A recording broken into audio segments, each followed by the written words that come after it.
A government under pressure. Ahead of meetings in Brussels, Greece's international creditors gave Athens an ultimatum. Come up with a credible reform plan or lenders will vote on their own proposals. Hans Schelling is Austria's finance minister.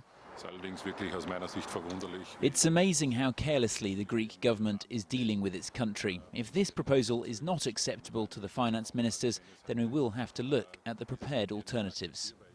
The ultimatum prompted no response from Greece before the morning deadline. Ruling party officials in Athens had earlier accused its lenders of blackmail. It wasn't an ideal backdrop to a later leaders' summit in Brussels.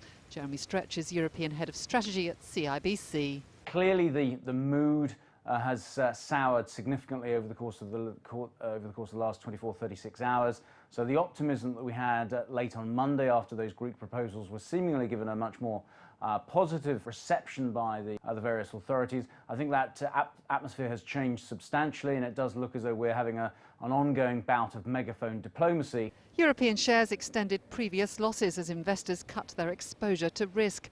Greece's benchmark ATG index fell more than 2%, the country's banking sector down 4%. But still, many Greeks support Tsipras.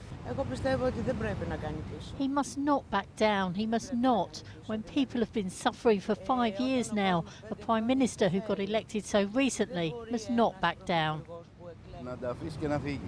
He should drop it and walk away. When they say cut the money from pensioners and put up VAT up to 23%, what is the point? We should leave the euro and may God help us.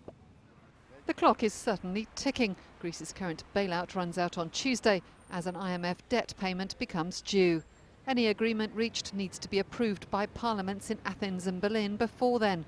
And now the ECB's emergency support for Greek banks is being questioned. The head of Germany's Bundesbank reportedly the latest to express concerns about the bank's commitment.